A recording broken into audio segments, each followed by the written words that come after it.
Yo, I'm hyped. You guys know I'm fucking hyped, man. Connecticut all day. Get to my Connecticut brother here. It's episode 144. Carrying the culture show. It's your boy Jamal, like Jamal with a T. New old page, as Apathy said.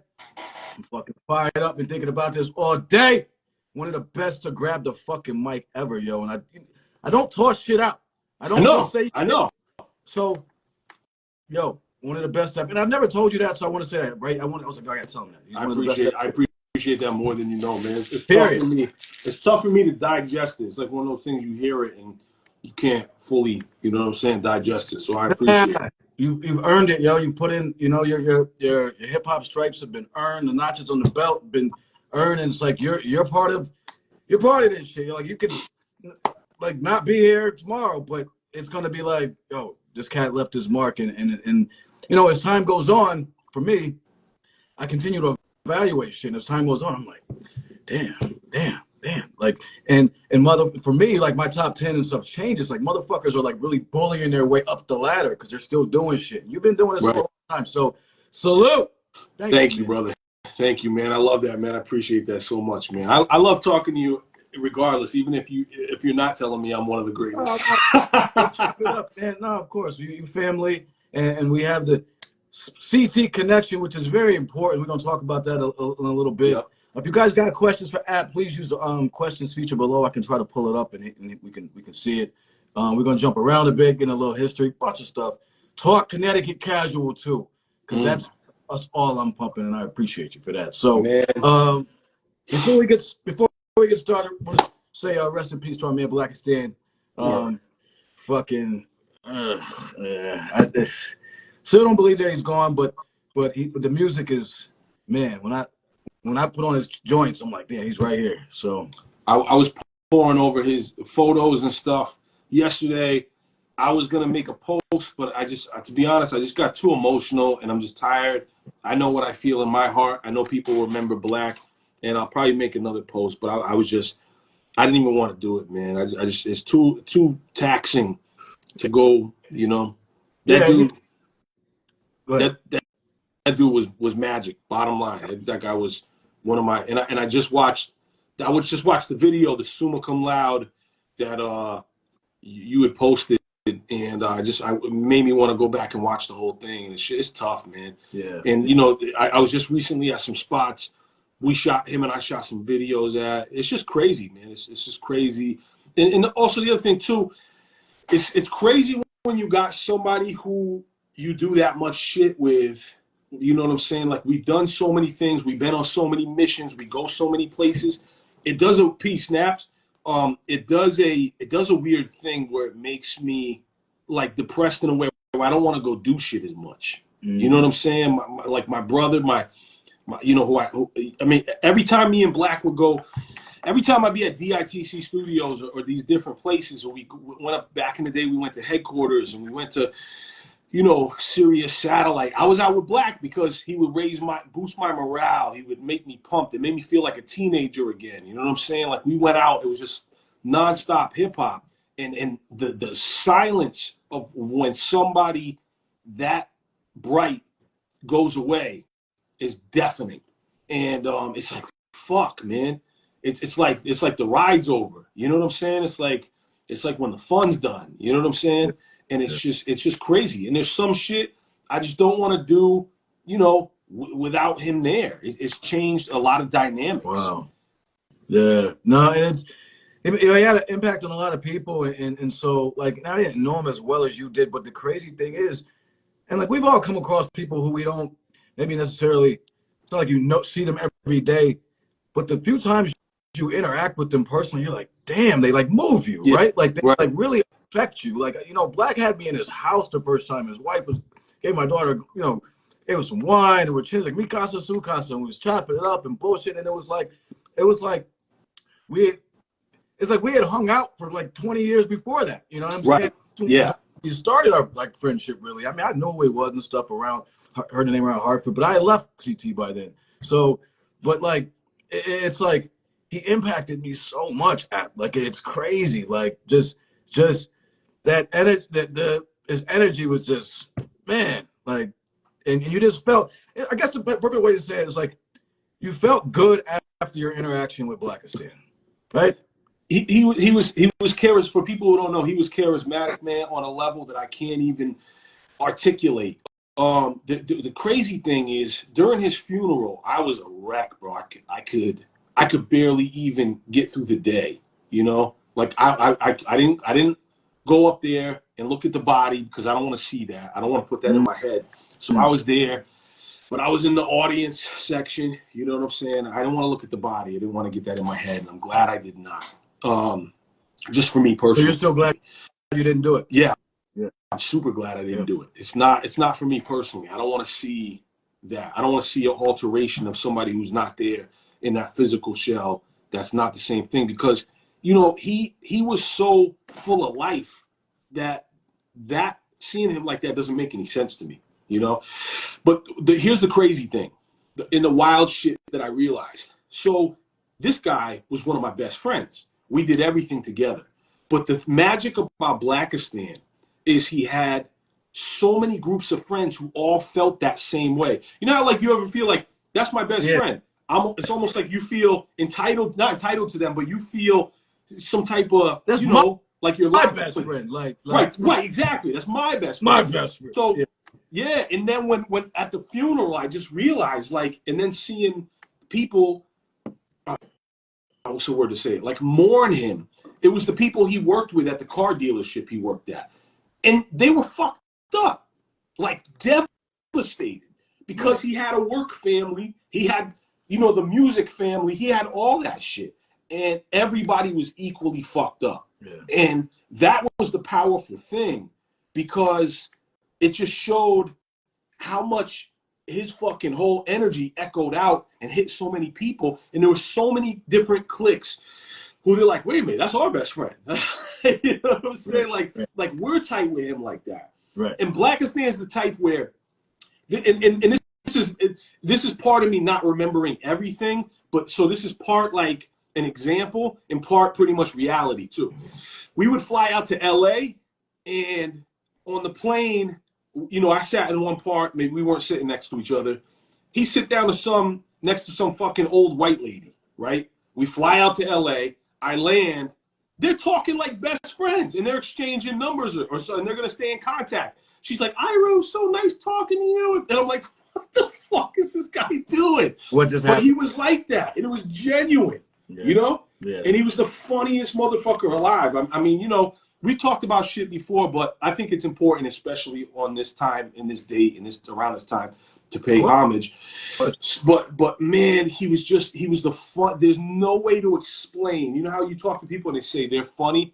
He was the funniest, liveliest, most hilarious, fucking infectious motherfucker ever in the world. It was always funny and always a blast to be around him. Yeah. You know, no matter who. I had my daughter like rolling around on the floor, and again, she just met him. She came to help me out, shoot the interview we did and stuff like that. But it was like, again, my daughter at the time was like 22 or whatever, and it was like, it was like we'd been over there like 30 fucking times. And like you said, like I left like I was like, this fucking big teddy bear. Like I want to hug motherfucker. You know what I mean? Like, so yeah, man. Like, and you know what to speak of his artistic contributions and talent. I mean, this as a visual as an artist, you know, unbelievable, with that, unfucking believable. Unbelievable, man. Yeah. And it's interesting too. I always have thoughts sometimes too, like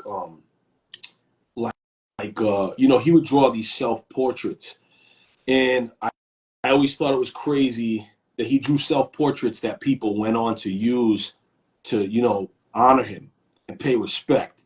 And it's got to be crazy drawing something and not being like, this is going to be the one day, or posing for a photo and not realizing one day that that's going to be the one that they put on your casket or something like that. That was a profound, deep thing. Because I got him tattooed right here on my arm. Oh, shit. Yeah. I didn't, hold on, I'll show you. No, I don't think you showed me. Show me that shit. Hold on. I'll show you. It's funny because my kids love it and talk about him all the time because they see it. They see the tattoo. But, oh, wait, my bad. I'm a moron. It's on this one. I don't even know what my shit is anymore.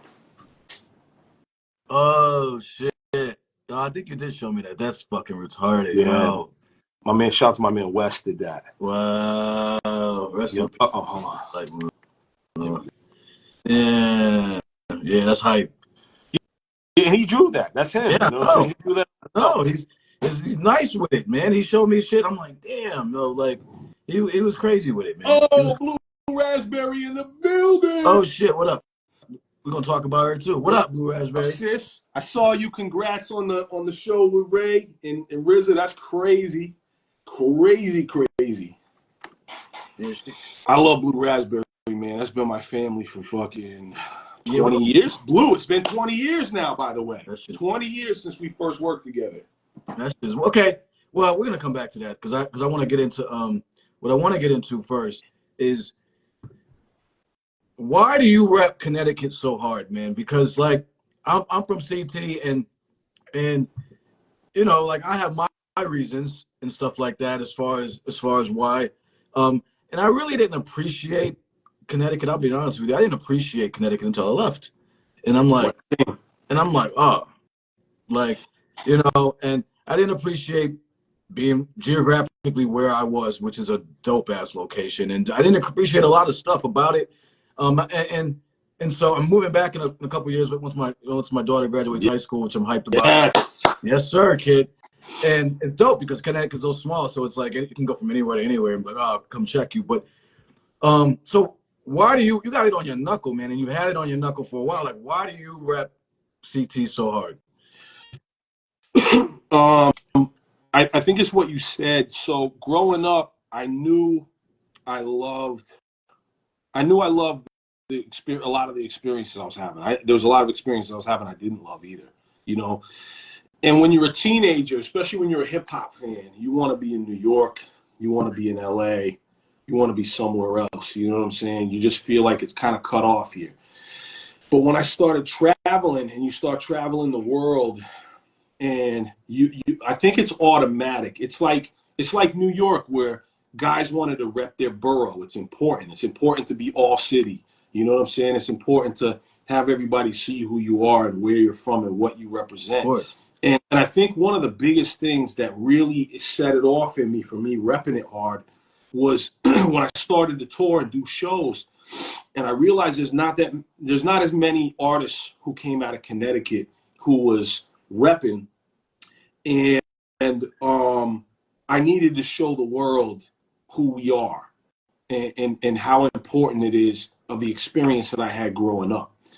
And this is home base for me. This is the people I care about. So I just felt like, I think it's that innate responsibility and feelings that you have to represent where you're from and plant your flag. You know what I'm saying? And that's what I was doing. I was planting my flag.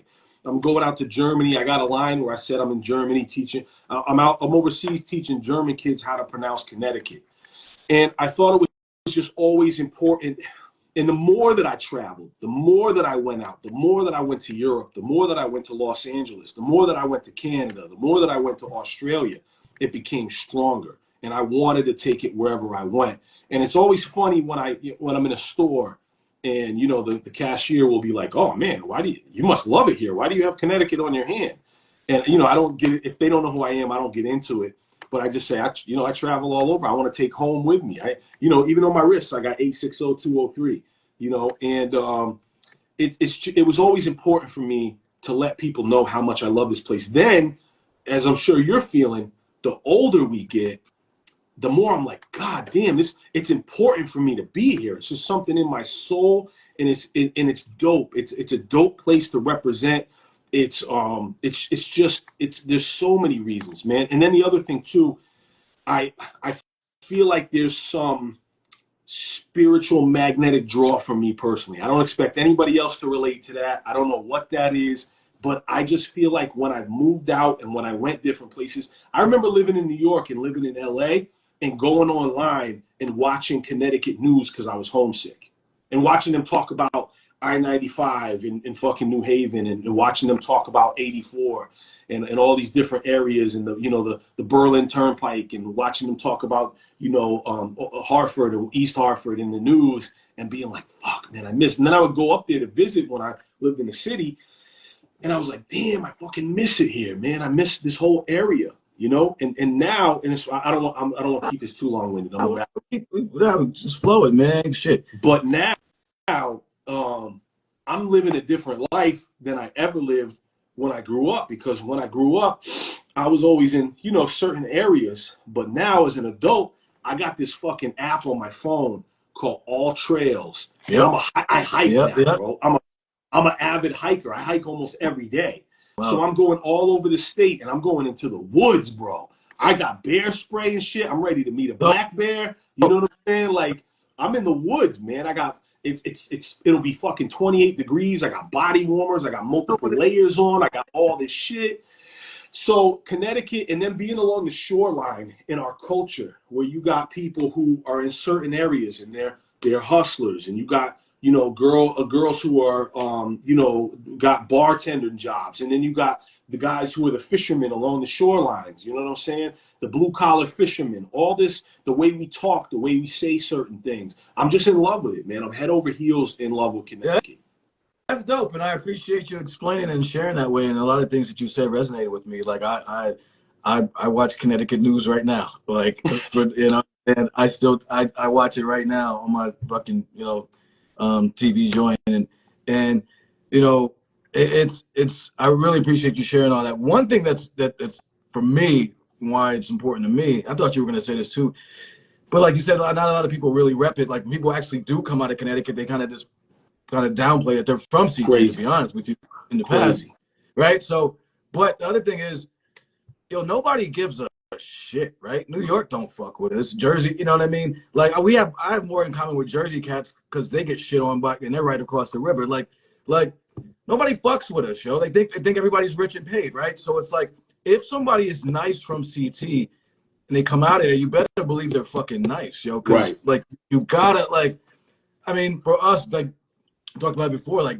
dancing and shit, when we would go to Queens or go to Manhattan to go battle and shit, we'd have to hold it down, and it's like we had to be super dull. I'm CT cats, fuck these cats, and it was like, right. You know, so that's a big part of it for me anyway. And it's like, yo, you know, like I want to say, you know, you hold it down for us nicely, man. We appreciate you. You know, we got a little hit there with Raekwon showing us. That was a big deal, bro. I don't think people understand how massive that was. Raekwon saying that, like that, you know.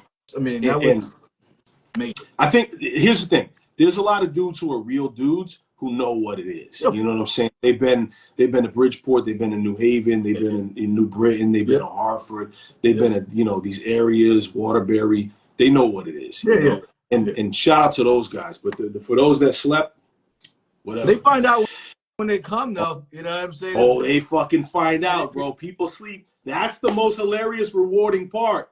Is I love people like, oh yeah, Connecticut. What's that fucking rich fucking Michael Bolton in golf courses and woods? And I'm like, come on, bro, come through. Let's Yo, so when you know what I'm saying? I get the who's the boss shit. You know what I'm saying? The Tony Yeah. People try to toss that shit around. Right, all right, the come Fairfield County. Come, right. Yeah. Come right over the line to Bridgeport. Then we talk. We'll talk. You know what I'm saying? Go to Father Panic. Go to New Haven. I've had several people come, you know, from out of state, and I bring them around and go to different spots, and they're like, yo, I didn't know Connecticut was like this, bro. What the fuck? One of my good friends asked if there was black folks in Connecticut, and I almost pissed my pants. I said, yo, are you crazy? Oh my God. Yo, Hartford has the second highest percentage of Jamaicans. I mean, in terms of this culture, the second highest percentage of Jamaicans outside of New York City. I mean, in terms of in the United States, like the culture there and all the flavor there. I mean, so yes, peace, Connecticut all day. We could talk CT all day, but we're gonna keep it moving. Yo, actually, nice segue into the album. So check, yo. Everybody, look, I'm gonna tell you guys something. I've had the pleasure of having this Connecticut Casual 2 album in my shit for like a couple of months now. When this album drops, it will be the front runner for album of the year. It will be the album of the year. Period. I'm just telling you. And my first criteria is that there's no skips, because people talk about dope albums. Like, wait, there's no skips, missiles, and wifey loves this shit, and she had me play back. My wife is a tougher critic than me. Like, still, I appreciate it. People think I'm like, yo, if she fucks with it, she's like, can you play the Apathy again? I was like, what? And Yeah, yo, we run through this shit like every day, man. You know what I'm That's saying? fine. By the That's time it fine. comes out, it's gonna be old but dope to me. So, let's talk about it, man. I want to play a couple of joints or what, play a Yep. couple of snippets or whatever. Okay. But talk about what went into that album, man, and just the energy behind it. I mean, it seems like it's kind of part of what we were just talking about a little bit. That album's fascinating to me, and I'll tell you why. That album came straight out of heaven, lightning bolt from God. That album came. That album wrote itself. That that album manifested itself. That album came as a blessing from God, man. I don't even know how to get around it than that. So here's what happened. I'm working on real estate, and I'm going real hard with real estate, right? I got my partners. We're doing all types of dope stuff. I got clients. And I'm thinking I'm going to wind things down with my music career, not just dead halt stop, but I'm like, I'll do what I want when I want. And this dude, Player Hayes, was like, yo, can I send you some beats? I said, yeah, if you want to, man. I'm not really in the market for beats like that, But yeah. So go ahead, send me beats. This motherfucker sends me beats, man. And I was like, and I'm listening, and I'm like, oh shit. And I'm like, whoa. Then all of a sudden, just the words started coming. And I was like, damn. And the feeling, I could see everything. When I wrote these songs, each song had a video in my head. And all I did was stick to the script and write what I saw. It was the weirdest time. It was the weirdest thing that I had done it. That's happened in the past where I have like one song and I'll be like, let me imagine this like a video. But this joint, every record while I'm writing it, I can picture the video. And all I did was just stay on course and stay true to what I thought the video would look like in my head. And this album fucking wrote itself. And it was a weird stream of consciousness for me lyrically. Like it's on brand with who I am, right? And it's what I've always done and spitting. But it's me giving a lot of details that I've never given before about growing up here and about certain things that impact that I think a lot of people will resonate with or be entertained by. You know what I'm saying? So Hayes sent me this. Okay, so let me put this in perspective. Every album I've ever done, Honky Kong, all my shits, Eastern Philosophy, Demigods, all these albums, you guys don't know it at home. It takes me 3 to 4 years for the start of it until it comes out and you have it for me to finish and complete those albums, right? 3 to 4 years. I finished this album in 4 months. Wow. 4 months. You just had diarrhea of the pen, basically. It was like Hayes would send me beats. I'm like, yo. And I would go to the studio and I just would have the beat on loop. I'm writing. I record right away. And I send him a rough. And he's like, woo, oh shit. He's like, yo, we got one on this. And so I would finish it up. I'd work on it. I wrote a lot of it driving. Like I wrote the joint Jackie O driving in my car, like dead ass. I would pull over every once in a while. I was unsafe driving too, man, because it was just coming. It was just coming to me, like the lines and the things I was saying. The fucking enemies calm down. The something compound, Kennedy compound, enemies calm down. It was just coming to me, and I was like, boom. As soon as I was writing in the car, it was annoying because I couldn't get the thoughts and ideas down fast enough. The Bobby, the hook idea, that hook idea, I thought I was going to lose it because I thought I was going to lose that idea because I was in the middle of writing a verse. I'm like, fuck. So I literally wrote on a napkin while I'm finishing writing a verse, the idea for that hook. It was madness and magic how that shit came out. And then, a lot of it is a lot of newer themes and a lot of newer feelings of with where I'm at spiritually and how I view a lot of this demonic shit that's going on in the music industry and how I view certain people and artists and all this and how I felt about the line in the sand between things, how things are socially now. So there's a lot of fascinating things all happening at once that I just had to get out. And then it's crazy because the album just like took shape itself. And then when I finished it pretty much, I was like, I think this is the best album me personally. Anybody else can think whatever they want. I was like, I think this is the best album I've ever done in my life. And I've never said that. I was like, I think this is the greatest album I've ever done in my career. And there were songs that I did, like there's a song on there called No One Can Hear You Scream in Space, right? and it was very cathartic because I was going through a lot of issues. You know, I went through a divorce and I was going through issues. And it's not exact, it's not verbatim, but I got inspired by a lot of shit. And when that happened, I used that as a catharsis to get those feelings out and get a lot of those emotions out and the frustration. And when I finished the song and when we added everything to it, I was like, I've always wanted to do a song as good or as classic as A Tribe Called Quest, Relaxation, or like I Gotta Love by Pete Rock and CL. And I'm not saying, I don't have delusions of grandeur to act like it's that good, but all I've known is I quenched some of that thirst to make something in that realm. And I was like, I finally fucking did it. After all this time, I made a song that I'm happy with, that I would be happy with on that level if I went in that direction. So I don't want to act like I'm on that level, but all I'm saying is I felt like when I did that song, I was like, I can stop chasing that demon because I felt like, and I say that lightly, I can stop chasing that idea because I felt like I completed it. And it was like one of my favorite songs. And then listening back, like I said, I just listened to the whole album and I'm like, this is the best thing I've ever fucking done. And the other thing too, I'll keep going on.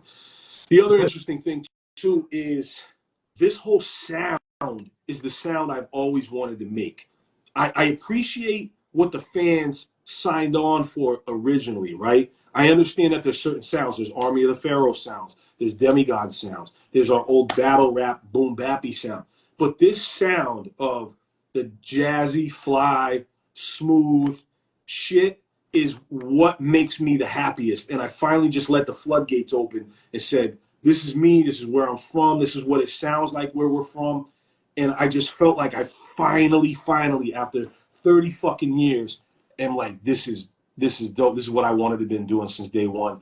And I put limitations on myself, or I just went in different directions. The first joint ain't jazzy though. That shit, like that sets a crazy tone. We're about to play it. I mean, listen, there's so many. This shit takes me on a ride, on a vibe. I mean, and no one can hear you screaming. Space is deep. I was like, whoa, like good looks.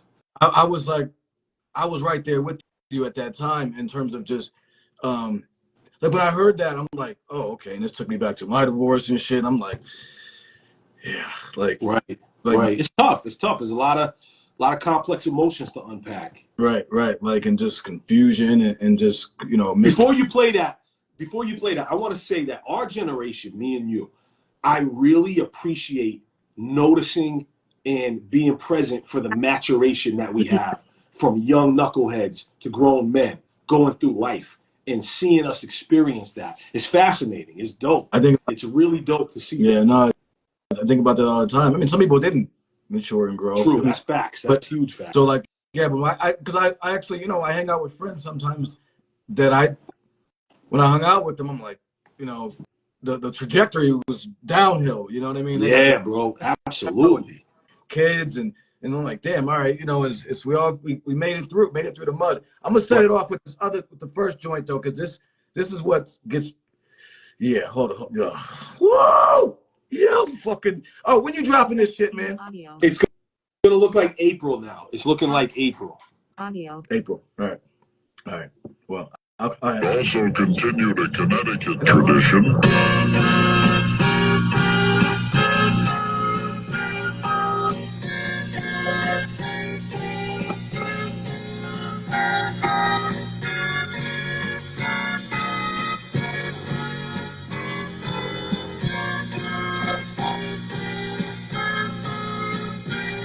I feel two passports before the end of my 30s. Never had to battle my enemies, wasn't worthy. Scholar and a gentleman, but girls never curved me. Smooth as Fred Astaire, but I'm so fucking dirty. Nasty, living my life like Jay Gatsby. The pussy gotta be exceptional for you to catch me. Man amongst mermaids walking over water. She never been wetter from all the things that I taught her. Everybody gather the glasses in session. You see a boat docking in my glasses reflection. The tides move waves that crash in our direction after 200 feet. Go faster with the engine. The yachts raise anchors. All I make is bangers. All it takes is haze to press play. The praises wave to other strangers. Wave from other vessels. Never left home. It's way too fucking special. Connecticut's the place to be. So excited. exceptional. Bring the whole out to the beach, it's so sexual. Waking up earlier now, I'm professional. Even trying to eat organic with no chemicals. Heavy as the hand that must bear the ground. Flying in the Bradley, as soon as I touch down, they fire up the marching band and gather round. As far as I'm concerned, you walking on holy ground. Can't stop, won't stop. Drinks poured, boat stop. Sunset, gun cock. Life short, one shot. CT. You know where we at, we in CT. You know where we at, we in CT. Yeah, you know where we at, we in CT. You know where we at. Whoa! Yo, I play that coming out the fucking, so where I live next to a bagel place attached to my building. Hey, real quick. Shout out to the legend Billy Dan's in the building. I love you see him, look at me. One of my favorite MCs in the entire planet, man. Billy Dan's is one of my favorite MCs in the motherfucking world. Salute to everybody. We got two of them. Fucking trying to get them on for the third time, Billy. What up? There's a bagel place right next to me, and there's all these fucking like entitled fucks that stand in my parking lot, standing like in front of my garage. Right. And so they won't get out of the way. So I play loud ass music when I pull out of there just to get these fuckers out of the way. And I pump this shit just about every morning, yo. That's dope, man. That's dope. We'll play the one you were just talking about a little bit of it for a second. No one can hear you screaming in space. It's heavy duty though. Heavy. Yeah, man. It was a deep time. I remember where I was standing when I wrote every record on this album. I remember everything I was doing. I know the places I was at. Oh, but I got see. But then there's Vacation, and then the Hammond Chord Kids was crazy to me. Hammond Chords Kid, yo, and Fenwick is out, you guys. So check that shit out. Fenwick is a home run too, man. Good looks. That's a white. Fenwick around the is the one that set up. Go ahead. Around this one. No. Right. Around the Fight, check. I think it's smooth to any groove. Just watch it. Did you shoot a video for that just now? Yeah. I might take a cruise around the planet. Fight, check. I think it's smooth to any groove. Just watching a gracefully moving steady. That's the tone. Let my mic take a cruise around the Michael planet. McDonald, sweet freedom in my speakers. With business, I'm an elitist. But bitches still buy me sneakers.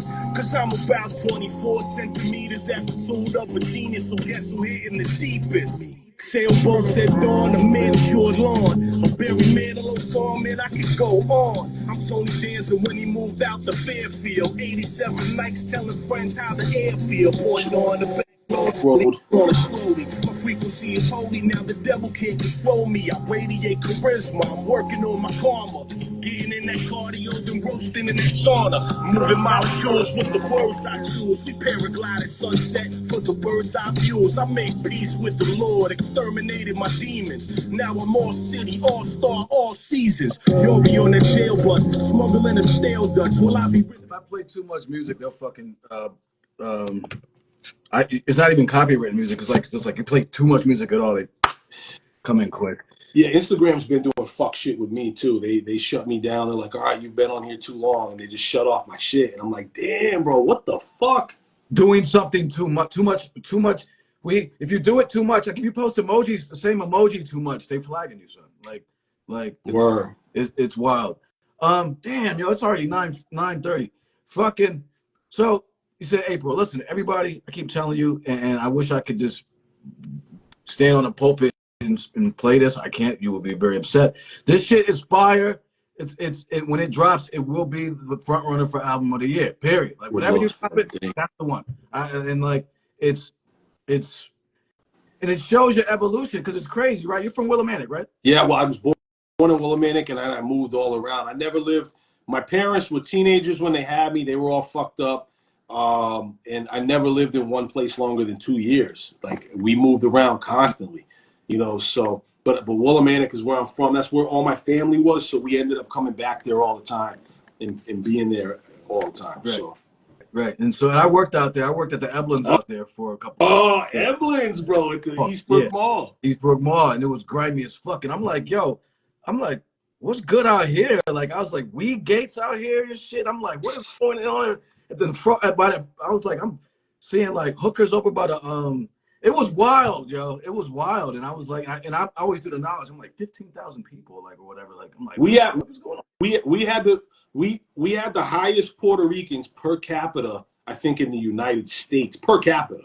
Obviously, you know what I'm saying. But Willimantic is Willarico, bro. Yeah, no, It's just a the fucking the Hooker Hotel, Hooker all that shit. Hotel, Heroin Town, USA. That was Dan Rather did Heroin Town, USA on that. Yeah, Hartford Current, right? The fucking crazy series on that shit.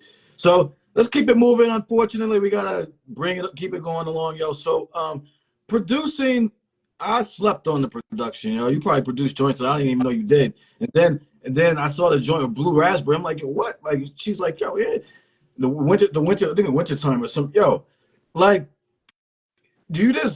are you deliberately? You deliberately try to just keep that on the low? Is it something that you just kind of maybe is it just a release for you? Production? Or is it, huh? Production? Yeah. I didn't produce the winter though. I didn't do the winter joint. But yes, like I didn't deliberately do it. It was just actually production was like out of necessity because I just wasn't getting the type of beats that I wanted. And I wasn't getting I think that's why a lot of guys get to that point. And a lot of guys start rocking it on their own is because they're just like, fuck, I'm not finding the shit I want to find. And they find their own samples and they're like, yeah, this is what I want to do. So the production, man, I've done a whole bunch of shit, man. I produced a joint for Eric Sermon. I produced a lot of MCs. Chatty O in the building. I just been sending Chad beats. Me and Chatty O got a download joint called Go Chadwick Go. Yeah. Right. So, but anyway, yeah, man, production is my favorite thing in the world. I love rapping. I'm a rap head, but God, I fucking love making beats, man. It's like my favorite thing to do. It's therapeutic. I did it for a while, and when I was trying to MC at the same time, like the MC was just more difficult. I mean, like Right. put something cohesive together. The making beats was just more felt more free. At least when I was doing it. Right. All right. So we're gonna play a little game here. 3 things you love about hip hop right now, if there are, and rap game, and 3 things you hate, because we have conversations all the time. Okay. 3 things that I love is I love that artists. This one, I'm gonna give a spoiler. The first thing that I hate is also the same thing that I love. Yeah, okay, 2 things or vice versa. Same time. The thing that I love is that artists have the independence to put out music themselves, right? And they have the independence to. Hold on, I got the fucking the shit is dying. Let me plug this bitch in. They have the independence and they have the creative control to make the kind of music that they want to make that makes them happy, right? I love that. So dope, right? But now, before I go on to the other loves and hates, let me just say the flip side of that because it's the thing I hate too. Yep. A lot of artists don't have the cognitive ability to police themselves and A&R themselves. So they put out trash and they put out excessive shit. They put out bad mixes. They put out fuck shit. They just put out a lot of dumb shit. So for this, the same thing that I love is also the same thing that I hate because is this the right plug? Nah, I gotta get the other one. It's the same thing I hate is the same thing I love because these guys are putting out garbage and no one's checking them on that. No one's being like, bro, don't put that out, man. Or like, yo, do a better mix, or that needs a better beat, or that cover looks like bullshit. And that's the thing I think that is hurting the community too. I say another thing that I love is I feel like there's a resurgence with real hip hop. And even kids, some of these fucking kids call it lo-fi. Like, bro, this isn't lo-fi. This is just hip hop. This is what we've been doing since motherfucking Tribe Called Quest and Pete Rock and CL and all these art and fucking Gangstar and Diggable Planets. It's just hip hop, but they call it. That's what I hate that term. Call it lo-fi. Like, yo, this is just hip hop. Yeah, what the fuck? This is like, I mean, I don't even like the term backpacker rap. Like, I mean, like that shit. Like lo-fi. Like, what does that mean, yo? What does lo-fi mean to you? I don't fucking know. bro. It just means like maybe like rolled off. Like Anybody in the comments, if you guys know what lo-fi means when you hear that shit, I see that shit in Spotify playlists. I'm like, what the fuck is lo-fi? Or here's the other insulting thing too, right? I get that what we do is boom bap, Swavsky in the building. Yeah. I get that what we do is boom bap hip hop, but like some of the young people will be like, "Oh, you do boom bap." I'm like, "I do hip hop, bro." Like it is boom bap hip hop, but I mean they try to like act like that's a classification of it, and which is crazy to me. So I think that's crazy. Another thing, what's another thing I love?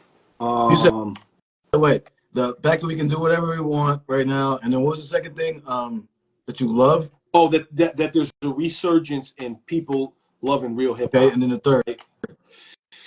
I'll say shit. Whew, this is tough. The love is harder than the hate, bro. What I love about hip hop. Damn, that's stuff I talk videos. Yeah, videos. Yeah. Maybe they have more technology. Okay. Yeah, there's more technology now, so they can do more elaborate videos. But that's kind of like the first one, but because it's so hard, we'll let that slide because I can't think of one either. Yeah. Oh my God. So that's really the things that I hate is obviously artists who can just do whatever they want. Like I said, like recapping on that. Number two is the entitlement and the lack of paying dues, and that they feel like they should just be on, and that they feel like they can put in a small amount of time or not have to pay any dues or not have to go through any, rigorous things to get on. That entitlement is fucking crazy to me. Just people feeling like, and also maybe it's a generational thing culturally, like with society, with younger people, but they feel like if you don't do what they want you to do, you're their op now. You're the enemy. So it's like, yo, what's up? It'll start out, yo, what's up, OG? Yo, we got to get together. And I'm like, who the fuck are you? And then they're like, yeah, I'm out here doing it. Let's do it for hip hop, or let's do it for the state. Do it for the culture. And I'm like, do it for the culture. I'm like, I don't know who the fuck you are, bro. If you want to, okay. But other than that, and then they're like, yo, fuck this guy. He doesn't do exactly what I want him to do. He's an asshole. He's my enemy. Fuck him. Crazy entitlement. I never acted like this with the OGs. I would have got fucking my jaw broken back in the day. Maybe that's what's missing too. Maybe running around and putting people in check is missing. But I can't call it. But see, here's the thing. I think, and this is where I think we might have erred. Like, I don't think there's OGs for these kids anymore, and I don't think a lot of them, because the ones that do, I know them and I fuck with them because they're coming up the way I came up. But the ones but there's a lot of kids, a lot of youngins that don't have somebody to fucking hit them in the chest, cape that fucking chest. Ooh. Right. What the fuck do you say? So we came up in a time, where there were certain situations where we weren't supposed to fucking even be there. Right. But we were there and we knew to shut the fuck up and just and be happy with the fact that we were in a cipher or in some shit that we didn't belong, but we were, we were, but now, you know what I'm saying? Like you said, the entitlement is crazy. It's like KRS said, you had to have clout to even think about touching the mic. And there was more of a gate. There was more of like an entry that you had to pay dues. And because of that, it made you better. And it made you a better artist. And it made you a better person with more integrity. And it made you more humble. And all these different things. It made you more appreciative. So this list of things, appreciative, humble, hardworking, good work ethic, are gone now. They're absent from the person who's coming up. And these people, this also comes from a generation that's like, yo, I'm gonna be a millionaire by the time I'm 30 or 25. And it's like, oh, word, how? And they're like, just grind and just, be an influencer and like, and like say a whole bunch of shit. Like they don't got no fucking plan. Yeah. And I'm like, oh my God, this is madness, bro. This is what's coming up. That's why this guy right here, my brother Suave, who's been rocking with me for a long time. he gets put through the training that we were put through. It's been years. And yeah, it's been years for him, man. And he's been rocking with me forever. And actually, Suave is the battery in my back for doing all this newer shit. Suave is the one who's came up with this Shore Life crew with me. Long Island shit, yo, big up Swaski. The Long Island joint is crazy. Good luck. We surely love the life we live in Shore Life. Yeah, bro. Yo, that shit make me happy as fuck. Yeah. I'm like Videos. huh? You see those little videos we've been What you doing? think about the video promos? That's like what we shooting right now. Yo, the shit is crazy, yo. The shit is big up. That's all him, bro. That's all him. He's been those. Hey, keep doing what you do. I see the name, you know what I'm saying? So, yeah, keep doing what you're doing, man. Like, because it's the kid. You talking about the kid? It's the generation of social media. Once that shit flipped, you don't need to pay dues. You just need views. Right. different priorities have changed, different things. We fucked up too. I mean, there's so many things. I'll say the last thing. I want to say the last thing I hate. I think I got to do number 3. I thought you got. This is 4. Nah. Go ahead. Is it 4? Did I say 4? We probably said like 6 or 7. What is it? Then I'll do the 4th. Yo, but the thing I hate is, can y'all motherfuckers please use a drum kit other than the 808 kit with the hi-hats and the fucking and the hi-hat fucking the 808 snare and the 808 drum? Motherfucker, every fucking beat is that 808 kit. And I'm like, yo, there's other drums out there to use. Like, god damn. I thought it was crazy when motherfuckers used to use the same drum breaks all the time, but at least they would cycle through 30 of them. These motherfuckers using the same sounds for every joint. And it sounds crazy. Because we're in the time period where it's better to sound more like something than to be your own shit. Yep. Right. That's facts. Where do you see things in 10 years? Bro, that stresses me out even thinking about that right now.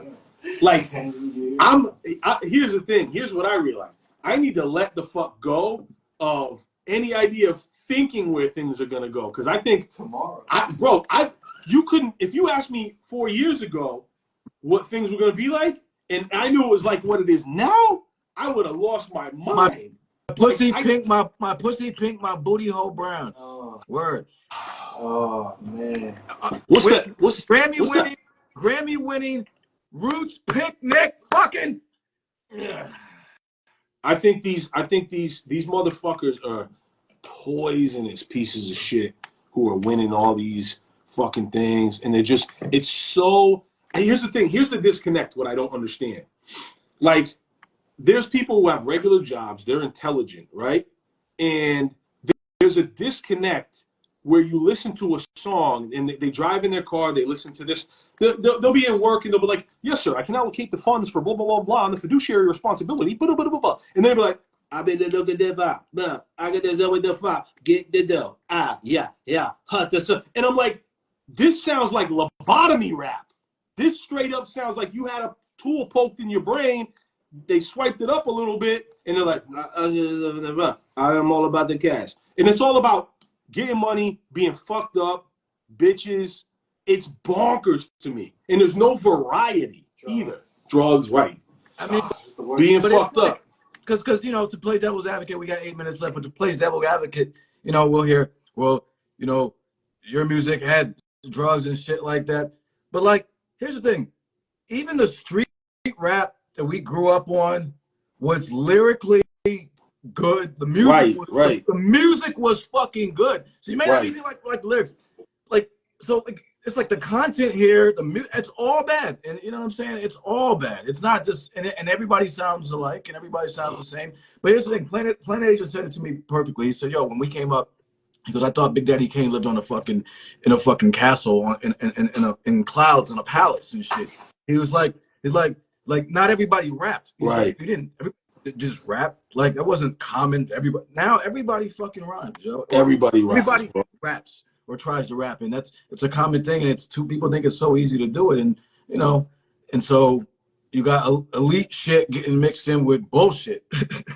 Bro, listen, I try to tell people, right? Like, here's the thing. Let me just. When we came up, our major publications had Tribe Called Quest, had Redman, had Gangstar on the cover of the hottest publication at the time. this was our fucking era, man. This era was just unbelievable. The creativity, all the shit that was happening. Show that organized. Where that organized poster at? Ah, where let me see that organized. I know that's yes, sir. Bro, I got the signed vinyl. Yo, this Nas signed by Nas, Premier, Pete Rock. I remember that. Large Pro. Yo. 7 minutes left. I gotta ask you a question though, because you were fucking with the GI Joes. We on our throwback shit. We on our old school shit. We're on our drinking water out the whole shit. Yo, you saw this, by the way?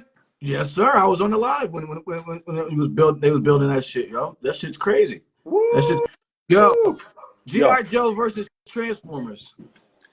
So that's a question that we had just talked about. Me and my homies had just talked about yesterday. Oh, word. I was way more of a GI Joe head, and I love Transformers. Transformers was a big hit for me, and I loved Soundwave. Soundwave was my favorite Transformer, but man, I was just such a GI Joe fanatic, and it's like unless you were a rich kid, you had one direction to go or another. You know what I'm saying? You weren't getting all that shit. So for me, definitely, I was way more GI Joe, and the Transformers were dope. They were super dope, but I just fucked with the storyline and I fucked with the characters more of GI Joe, and I just got really into the GI Joe shit. But Transformers were fire too. Voltron, everything we had, Thundercats back then, Mask, all that. You know what shit.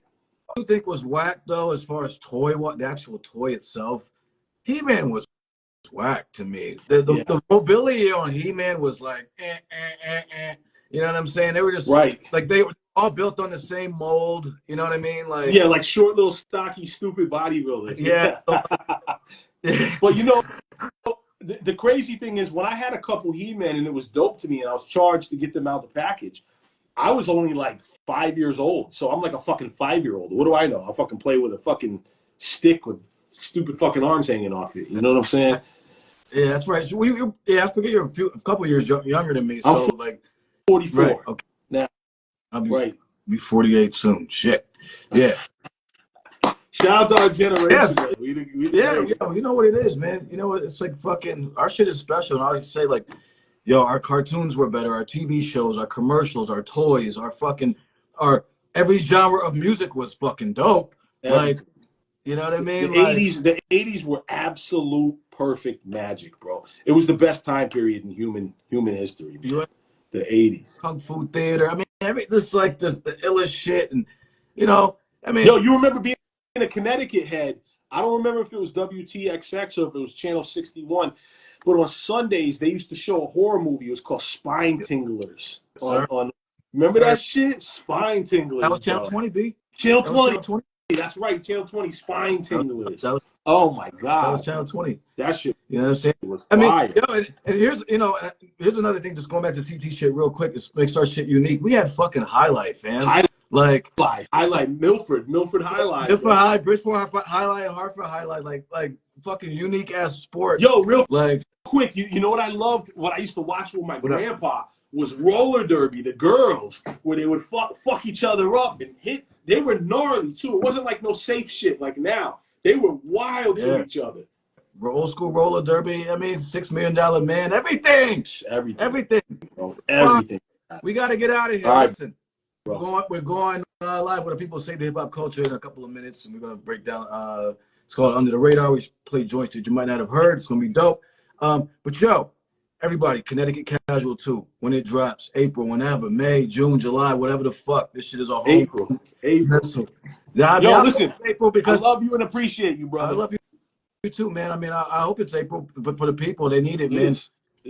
But yes, so thank you everybody for joining us. Thank you, App. We're gonna do it again, and I know your schedule now, so I'm gonna try to, when I come back to CT, work around that. So we got. I hate, you know what I'm saying, that we can't connect. I hate that I'm just so batshit crazy. The kids and everything, you know. I know. I know what this. Right. Say, I was like, oh, I got kids. I mean, boom. You know, schedule. I mean, I'm gonna look. My daughter's field hockey. Boom. Okay, what you got? Pottery class. Okay, boom, boom, boom, boom, boom. So, Bizzle, peace. Big up, little Vic. Little Vic in the building. Yeah, hold on. We'll play something real quick. Battery 80%. Little Vic. Oh, yeah. Chill. This is my other missile. Hold on. Yeah, this is one of my favorite records ever. Little Vic sent me this. I was oh, let's go. Never change, never change. There's so little people like us. Never change, never change. Yo, go to Little Vic's verse. Play a little bit of Little Vic's verse. Little people like us.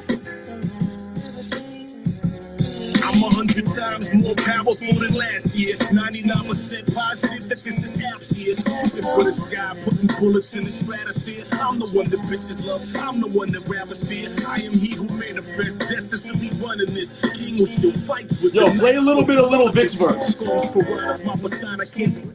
Play a little bit of Little Vic's verse. Play that beginning right there. Fuck It's me, cause you ain't got the equipment. I'm used for moon ties. Friends with is the new norm. Fix and never change for real. Never change. There's so little people like us. Never change, never change, never change. People like us. You must be out of your mind. I pled insane after Adderall lines. I had them all higher than cannonballs flying. I'll never change, and I pay the chatter no mind until I'm letting change. But I'd rather go blind like Etta James. Then I sat with the senator for a meal of Pilsner. Told me the cornerstone would reveal the builder. I'm an astonishing code, gather reconnaissance. With men who promised me gold so they could steal my silver.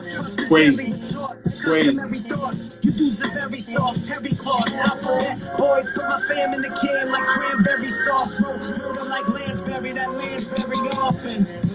Bury corpses in a cherry orchard. Under siege for 25 years, I'm very cautious. Never took the advice of men in lab coats. Yeah, I don't want to get Crazy. Yeah, I will say this. So since Little Vic's in here, so check. Me and wifey broke this down as far as this joint goes, right? So you went first, ate that shit. He went second, ate that shit, and it was like this is the thing is like he had to hold it fucking down. Like he had to. Yeah. He had to. He had to. Because I mean, how many times you heard a song where like, you know what I'm saying? Like heavy hitter, maybe someone's not as well known, and then there's an imbalance in the track. He had to fucking hold it down, and he ate that shit. There was no drop off in the fucking shit. Little Vic made that beat too. You know that, right? Yeah. You told me. And then the thing about Little Vic's verse, I went in on some spit shit. Vic makes me emotional when I listen to what he's saying. His verse, the way the pianos came in and what he says and the lines he says makes me emotional. That's ill. That's a powerful fucking tool, you know? No, it was a dope joint, man. We bang that shit all the time around the crib. So yes. So everybody fuck with it. It's coming out April, Connecticut Casual Part 2. And thank you, brother. Thank you, bro. Man, you know what I'm saying? It was fun. For life. You know what I'm saying? That's what it's about, elevating. So yeah, that was dope. All right, appreciate you, fam. I'll talk to you. All right, my brother. I'll chop it up with you later. Peace.